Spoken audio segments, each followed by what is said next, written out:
गुरुर्ब्रह्मा गुरुर्विष्णु गुरुर्देवो महेश्वरा गुरुर्साक्षात् परब्रह्म तस्मै श्री गुरुवे नमः। मैं अपने गुरुदेव महादेव के चरणों में कोटि कोटि प्रणाम करती हूँ। माँ भवानी के चरणों में कोटि कोटि प्रणाम करती हूँ। सभी देवी देवताओं के चरणों में कोटि कोटि प्रणाम करती हूँ। सभी गुरु भाई बहनों को मेरा कोटि कोटि प्रणाम। आज हम सुनेंगे शिव पुराण के रुद्र संहिता द्वितीय खंड में से ब्रह्मा जी का रुद्रदेव से सती के साथ विवाह करने का अनुरोध, श्री विष्णु द्वारा अनुमोदन और श्री रुद्र की इसके लिए स्वीकृति। ब्रह्मा जी कहते हैं, श्री विष्णु आदि देवताओं द्वारा की हुई उस स्तुति को सुनकर सबकी उत्पत्ति के हेतुभूत भगवान शंकर बड़े प्रसन्न हुए और जोर जोर से हंसने लगे।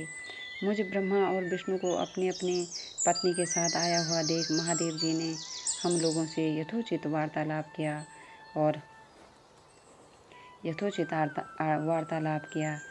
और हमारे आगमन का कारण पूछा। रुद्र बोले, हे हरे, हे विधे तथा हे देवताओं और महर्षियों, आज निर्भय होकर यहाँ अपने आने का ठीक ठीक कारण बताओ।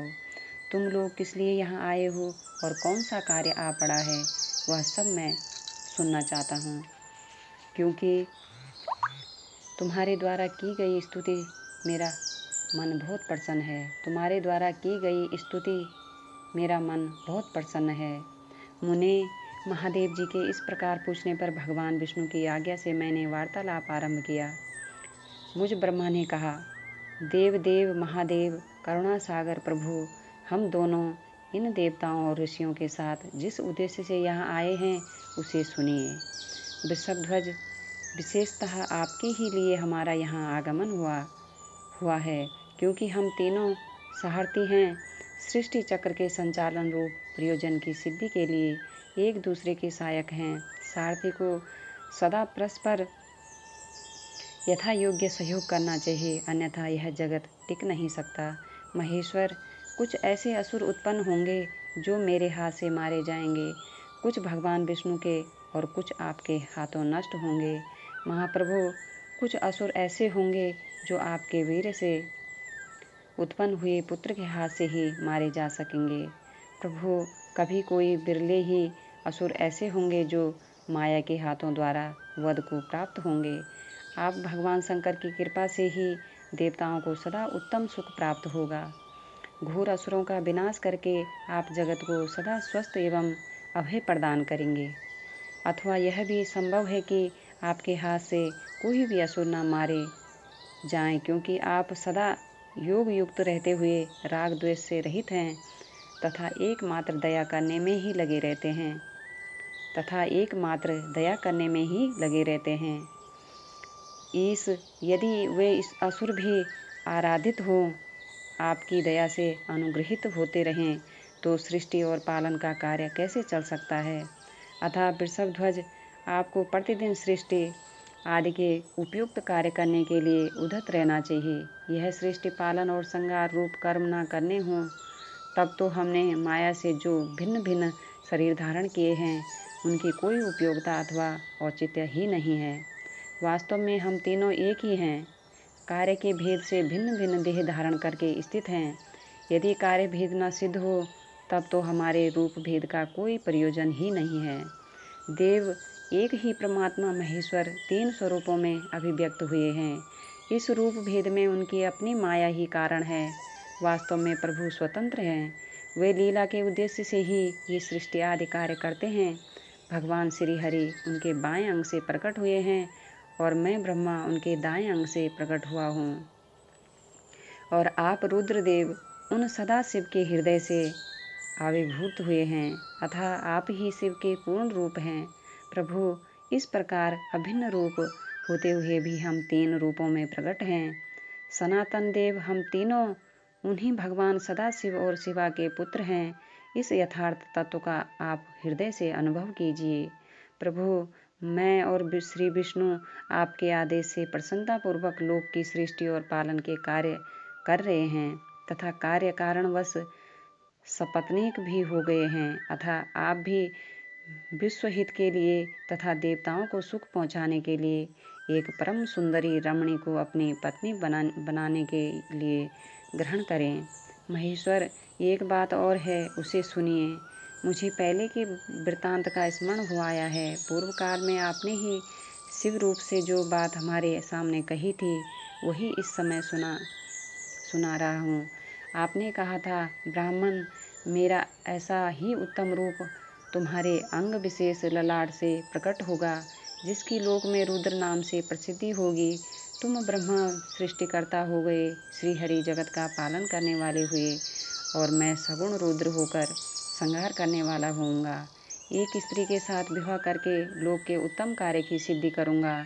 अपनी कही हुई इस बात को याद करके आप अपनी ही पूर्व प्रतिज्ञा को पूर्ण कीजिए।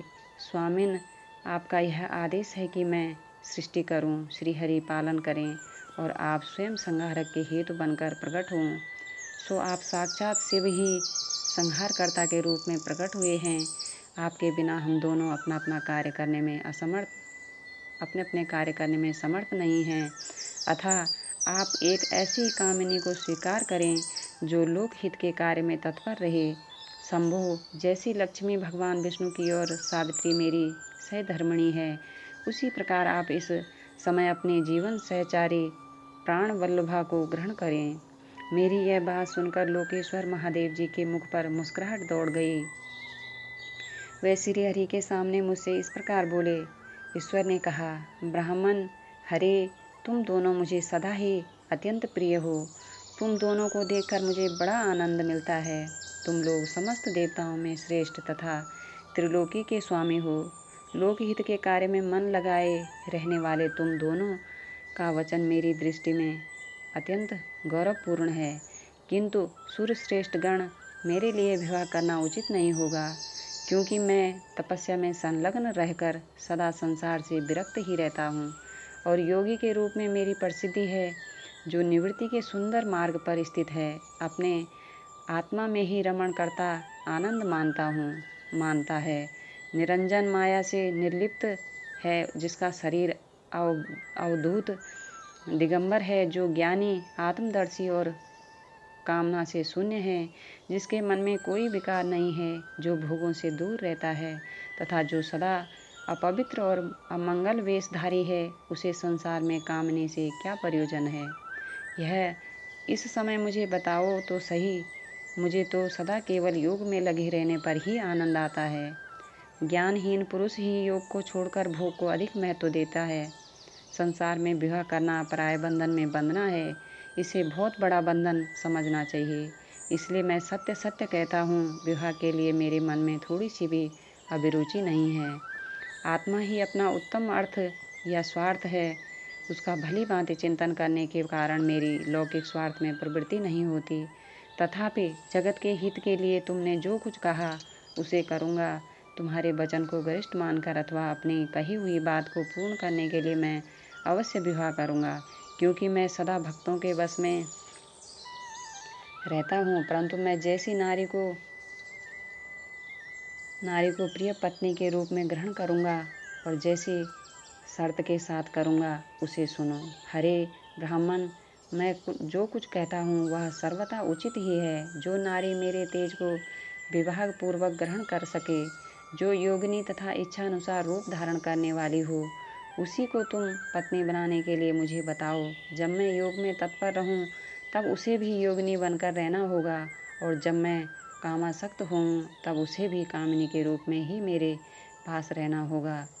वेद वेता विद्वान जिन्हें अविनाशी बतलाते हैं, उन ज्योति स्वरूप सनातन शिव का मैं सदा चिंतन करता हूँ और करता रहूँगा। ब्राह्मण, उन सदाशिव के चिंतन में जब मैं ना लगा हूँ, तभी उस भामिनी के साथ मैं समागम कर सकता हूँ। जो मेरे शिव चिंतन में विघ्न डालने वाली होगी, वह जीवित नहीं रह सकती। उसे अपने जीवन से हाथ धोना पड़ेगा। तुम विष्णु और मैं तीनों ही ब्रह्म स्वरूप शिव के अंशभूत हैं, अतः महाभागगण हमारे लिए उनका निरंतर चिंतन करना ही उचित है। कमलासन, उनके चिंतन के लिए मैं बिना विवाह के भी रह लूँगा, किंतु उनका चिंतन छोड़कर विवाह नहीं करूँगा। अतः तुम मुझे ऐसी पत्नी प्रदान करो जो सदा मेरे कर्म के अनुकूल चल सके। ब्राह्मण, उसमें भी मेरी एक और शर्त है, उसे तुम सुनो। यदि उस स्त्री का मुझ पर और मेरे वचन पर अविश्वास होगा तो मैं उसे त्याग दूंगा। उनकी यह बात सुनकर मैंने और श्रीहरि ने मंद मुस्कान के साथ मन ही मन प्रसन्नता का अनुभव किया। फिर मैं विनम्र होकर बोला, नाथ महेश्वर प्रभु, आपने जैसी नारी की खोज आरंभ की है वैसी ही स्त्री के विषय में मैं आपको प्रसन्नतापूर्वक कह रहा हूँ। साक्षात सदाशिव की धर्मपत्नी जो उमा है वही जगत का कार्य सिद्ध करने के लिए भिन्न भिन्न रूप में प्रकट हुई हैं। प्रभु सरस्वती और लक्ष्मी ये 2 रूप धारण करके वे पहले ही यहाँ आ चुकी है। इनमें लक्ष्मी तो श्री विष्णु की प्राण बल्लभा हो गई और सरस्वती मेरी। अब हमारे लिए वे तीसरा रूप धारण करके प्रकट हुई हैं। प्रभु लोकहित का कार्य करने की इच्छा वाली देवी शिवा दक्ष पुत्री के रूप में अवतीर्ण हुई हैं। उनका नाम सती है। सती ही ऐसी भार्य हो सकती है जो सदा आपके लिए हितकारिणी हो।